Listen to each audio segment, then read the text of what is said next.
help me understand, Elliot. Help me understand. I really would like to understand where you're coming from. Okay. You told me this really heartwarming story about how you pulled over a vehicle. There was a man in his family. He was an illegal immigrant, and you didn't have the heart to take him in. You let him go because you thought it was the right thing to do. Oh.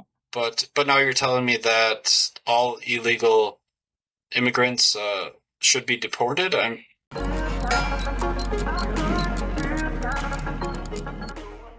Hello, Elliot. Yeah, can you hear me? Yeah, I can hear you. Hey, good deal, good deal. This is the first time I've ever been on a StreamYard. Yeah, it's a fun time. Yeah, you're talking about mass deportations. I am a retired law enforcement. Essentially, what needs to be done is there are sanctuary counties all around every state, and these sheriffs, like for instance, if you arrest somebody and you take them to jail and there's a detainer on them, well, there are several counties that will not hold that person until ICE can get there. So that's one of the easiest ways to deport some of these illegal immigrants. Instead of going into a neighborhood or something like that, you got a chance of getting shot or killed or somebody gets hurt. They could catch a lot of them if the sheriffs would cooperate with ICE to get them back deported. That was the point I was trying to make. Okay. Yeah, I didn't have the ability to read the comments and talk to people at the same time. But, yeah. But, I mean, I understand. I'll be happy to answer any question on the law enforcement side. I did it for 30 years. Okay. I'll tell you a story. I was working one Sunday, and I clocked this vehicle that was speeding, and it was a Hispanic male driving with his wife and had his two small kids in the back. So I went up there, and he gave me his ID. This has been probably 7, 8 years ago. Well, they were on their way to church. So I went back and I ran his name and date of birth and all that. And I think he was going like maybe 72 and a 55. And I went back up there and I said, "Sir, there's a detainer, on you. You're here illegally." And when I said that, he had a pretty little daughter. She was probably 6 years old with long black hair. She started crying, "Please don't take my daddy." And then the boy started crying. Mm-hmm. So I went back, and I'm sitting here thinking, you got an entire family here. The man said he works 80 hours a week. And it wasn't for murder, rape, or anything like that. It was something small. Mm-hmm. So they said, "Do you have a reason to arrest him?" And I did, because he was going over the speed limit. Yeah. And they said it would take us 3 hours to get there. And I said, "Nope, I don't have a reason to arrest him." And I went back up there and I told him, I said, "Today's your lucky day." I said, I could take you to jail and, you'd be separated from your entire family. But I didn't do that. And I go home and I sleep very well at night, knowing I made a good decision. Because when that little girl looked at me and started crying, it tugged at my heart, I'll be honest with you. So the reason I said that is I think they're going to go after the most violent criminals first. And the easiest way to get these folks is in the jail. But you have these liberal sheriffs who will not hold them for ICE to get there. So therefore, they are impeding ICE, and they can be arrested. So it's good. I'm gonna tell you now. It's going to be a tough job, a real tough job deporting, millions of people. It can be done, but it's going to take more than 4 years. I can tell you that. Yeah. And you got to take. Elliot, I want to go back to that first story you told me. I just want to say, that was an amazing story, and in my opinion, I think you did the right thing. I think that was the right thing to do, and I just want to have your thoughts on it a little bit more. Why did you make the choice to let them go? Because I was winding down my career, and this was probably in 2014, 2015. And the way the guy presented himself to me, I just had some type of vibe that I was not going to separate him from his family. I mean, it's just hard to explain. When you got a little girl sitting there in a car seat looking at you crying, saying, "Please don't take my daddy." And then the little boy starts crying. Now, obviously, if he was wanted for murder or something like that, it'd been different. Right. And I can't even remember what he was wanted for, but I just couldn't do it. I mean, the mother spoke very little English, and I would have went home that night knowing that man's sitting in jail and more than likely is never going to see his wife and 2 kids grow up. And I think I know I made the right decision. So yeah, I think so too. So when we talk about these illegal immigrants, obviously, I would say 95% of people want the violent ones out of the country. And that's the ones they need to focus on first. But people like this guy here, I think he told me he'd been here 8, 9, 10 years. And he had his own business. And I mean, he spoke pretty good English. And I just couldn't do it, man. I just couldn't do it. When that little girl, I can see her right now. She had long black hair. She was probably 5, 6 years old. Looked at me and tears was coming down her face and said, "Please don't take my daddy." That tugged at my heart. And I'll never forget that. It's here about just you telling me the story. Elliot, what do you think about? Do you think some of these people that you're describing, this man and his family, do you think those people might be deported along with all the others with this mass deportation policy? Well, I don't. I think they're going to go after the gangs and there's 1.2 million that has been through the court system and they got their papers to leave. I think they're going to focus on them first. Now, some people keep saying, well, you're separating families. Well, if you go out here and shoot somebody and you're married and got kids, you're going to be separated from your family. You're going to be going to prison. The problem is Joe Biden has let over 11 million illegal immigrants cross into this country. And look how many was on the terrorist list. Look at all these 307,000 missing children that are sex slaves and everything else. I mean, look at all that. And it's all on him. I don't, the first thing they need to do is build the wall. Okay. But We to got we answer, got. Oh, go ahead. Go ahead.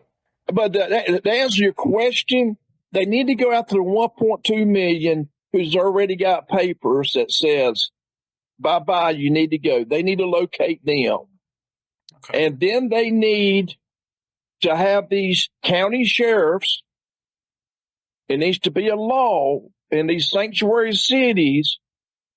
If they arrest somebody, that they are required to hold them until ICE or Homeland Security gets there and takes them to wherever they're going. Okay. So I think you got kind of a strategic plan that perhaps might be implemented. It sounds But like it's not going to be easy. It's not going to be easy. I can tell you that right now. Well, what would you say to the politician who might say, "Okay, Elliot, we're gonna implement your plan. We're gonna first go after these people who have like warrants or that type of stuff. The people who we have documentation that says they gotta go. We'll get them first."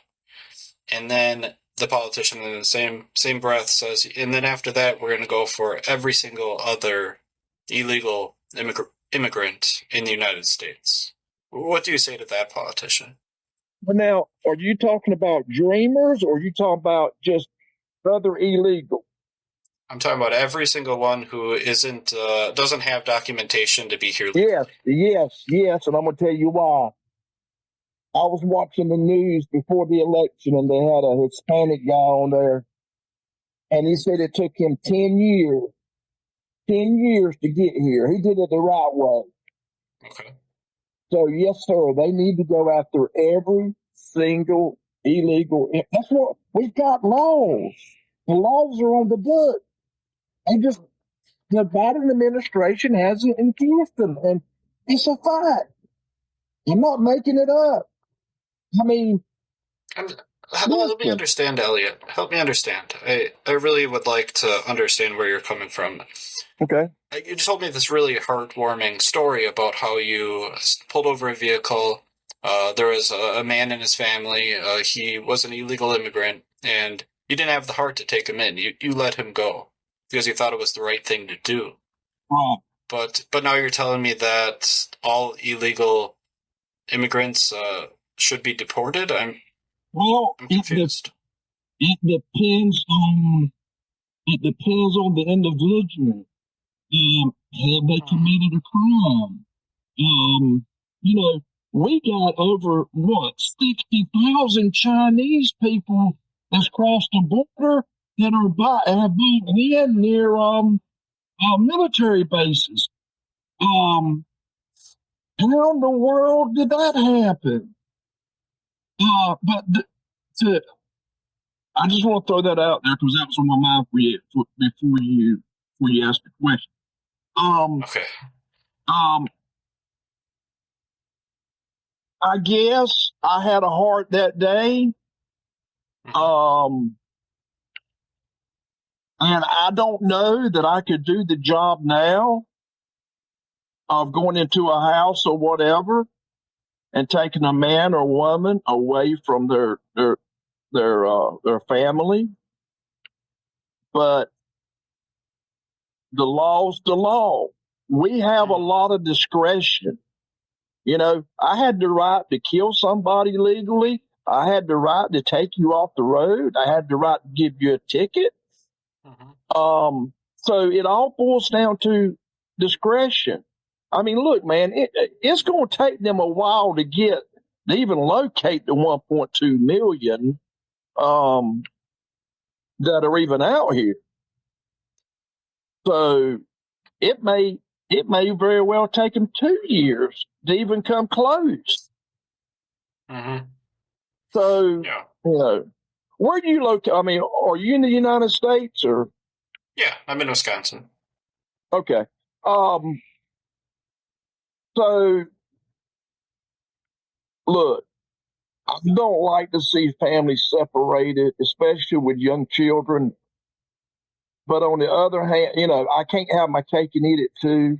But if somebody goes out and commits a serious crime that goes to prison, they're going to be separated from their family. Yeah. So, I Should guess we should we should we only deport illegal immigrants if they uh, commit a serious crime? it depends on what, to me, obviously murder, rape, something like that. Yeah. Yes. But, listen, I've got a girl that lives up the street from me who's illegal, which obviously I'm not going to turn her in. She's married and got 2 little kids. Do I think she should be deported? No. No. So I guess to get back to your original question, my answer probably would be no. I think the violent ones, the ones that the ones that have a detain or order on them, most definitely.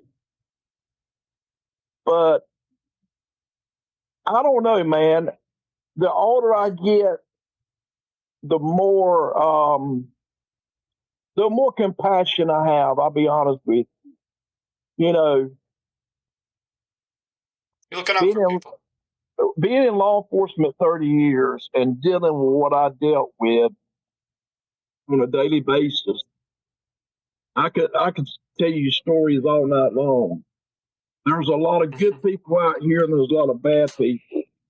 And the problem most of us have with Hispanics are they don't have a driver's license. Most of them don't. Most of the ones I come across don't speak English, but they really do. So I had to get a translator. And the most frustrating thing was trying to explain the ticket to them. See, I want one of those guys who was an asshole to people. I explained to them the ticket and what they could do. For example, you run into the back of another car. You're charged with fail to reduce speed.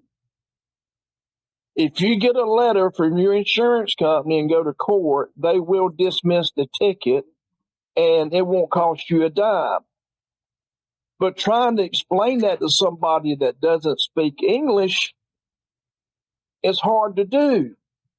So he'll go, unless he, talks to somebody, he or she will go and pay it off when they could have got it dismissed like you.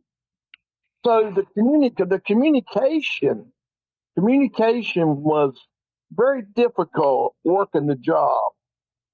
Yeah, I imagine. Yeah, if you need to explain something that's very technical like that, Yeah. So it's going to be very difficult. Yeah. and it's going to be very difficult to.